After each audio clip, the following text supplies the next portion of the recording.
네, 안녕하세요. 선원일기입니다. 오늘 하루 모두 고생 많으셨습니다.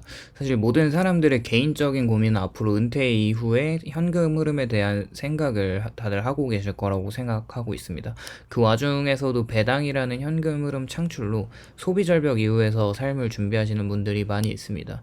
연금도 좋은데 사실 배당으로 생활이 가능하다면 얼마나 좋을까 저도 생각을 계속 하고 있는데요. 일단 썸네일에 대한 질문으로 배당주로 은퇴할 수 있을까라는 답변은 저는 가능하다라고 이야기하고 싶습니다. 생각보다 많은 사람들이 연간 받는 배당금으로 은퇴 생활을 하시는 분들이 많이 있습니다. 요즘 들어 우리나라 회사들도 주주환원 정책으로 배당을 이제 계속 하려는 움직임들이 있고 이제 가버넌스 자체가 좀 바뀌고 있기 때문에 뭐 정부에서도 이제 주주 환원에 대한 좀 압박을 어느 정도 하고 있기도 하죠. 근데 많은 대부분의 회사들은 배당을 적게 하는 쪽이 대부분이에요. 우리나라 기업들에 한해서 일단 한국 기업들 특징이 과거 외환위기 IMF 사태 이후 현금 유동성 확보를 최우선으로 하고 있고 그렇게 내부 유보금을 쌓아두고 갑작스러운 위기에 대비하려는 경영 문화가 많이 있어서 대주주가 보통 오너 중심 지배구조이기 때문에 배당을 또 많이 하면 굳이 그 돈을 받으면서 세금을 또 내야 하기 때문에 굳이 또 배당을 높일 필요가 없는 거죠. 그렇게 배당 관련 세제 혜택이 또 부족하기 때문에 한국에서는 배당 문화가 많이 없지만 미국에서는 배당 문화가 많이 자리 잡고 있어서 많은 일반 투자자들이 배당으로 좋은 회사에 투자해서 나오는 배당금으로 생활하시는 분들도 많이 있고 혹은 배당을 재투자하면서 자산을 더 불려나가기도 합니다. 일단 각설하고 배당으로 은퇴하는 생각을 한다면 일단 평생 망하지 않을 기업들인 동시에 현금 흐름이 우수하고 배당을 계속 줄 수 있는 주식들을 꾸준하게 모아나가야 하는데 이게 여간 쉬운 게 아닙니다. 일단 그렇게 저는 사실 개별주 특히 고배당을 주는 회사에 많은 자산을 배분하는 거는 좀 위험하다고 생각을 하고 있습니다.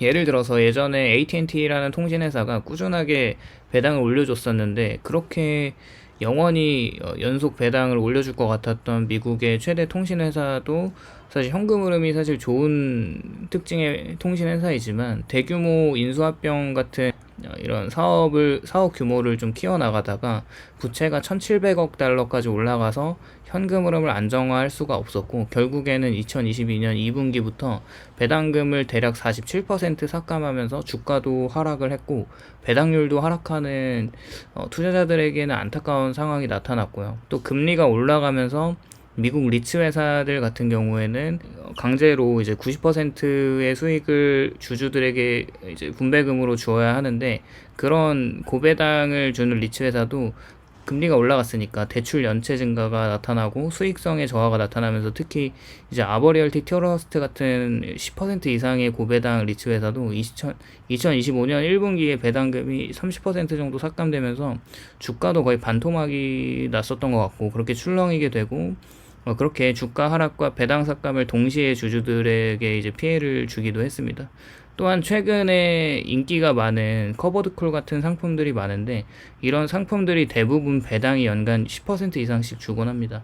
이제 운용사에서 앞다퉈서 이런 커버드콜 상품들을 많이 출시하는데 가장 유명한 건 JP모건에서 운영하는 제피 같은 ETF는 S&P 500을 추종하면서 콜옵션과 풋옵션을 동시에 판매하는 프리미엄을 이제 주주들에게 나눠주는 일반인들이 이해할 수 없는 상품인데 고배당이라는 이유로 예를 들어서 2억을 투자하면 월에 이제 대략 200만 원씩 현금을 받을 수 있는 굉장히 달콤한 상품이잖아요. 그렇게 인기가 많긴 한데 이게 생각해 봐야 할 게 만약에 커버드콜 상품이라고 하는 이제 월배당 ETF가 주는 그 분배금이 어떻게 지급되는지 방법을 좀 알아볼 필요가 있는데 이게 옵션 프리미엄이라고 해서 그게 이 프리미엄을 판 돈으로 주주들에게 주는 거거든요. 근데 이 옵션 프리미엄이 많이 팔리지 않으면 주식이 강제로 팔리게 되고 또 이제 배당을 지급해야 되기 때문에 나타나는 배당 직전 조기 행사에서 주가 하락이 또 나타나게 됩니다.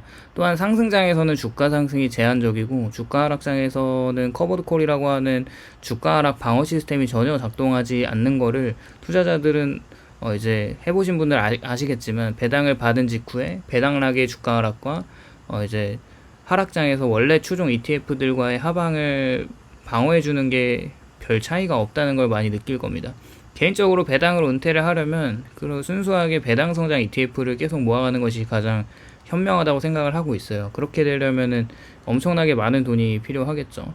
그렇다면은 개별주의 리스크에 노출되지 않고 시간이 좀 필요하지만 그렇게 해서 언젠가는 배당으로 은퇴가 가능하다고 봅니다. 그리고 또 안전하게 채권 ETF들을 같이 섞어서 운용하면 거기서 나오는 캐리와 또 침체 때는 이제 안전자산이 국채로 방어를 하고 경기 확장되는 국면에서는 하이힐드 회사채 같은 고금리를 주는 상품을 같이 섞어서 운영하면 배당으로 사실 은퇴를 할 수 있다고 생각을 하고 있어요. 원금이 잃지 않는 형식에서 말이죠. 다들 성투하시고 배당으로 은퇴하는 그날까지 다들 화이팅 하시기를 바라겠습니다. 오늘도 고생하셨고요. 시청해주셔서 감사드립니다. 공감이 되셨다면 좋아요와 구독을 부탁드립니다. 감사합니다.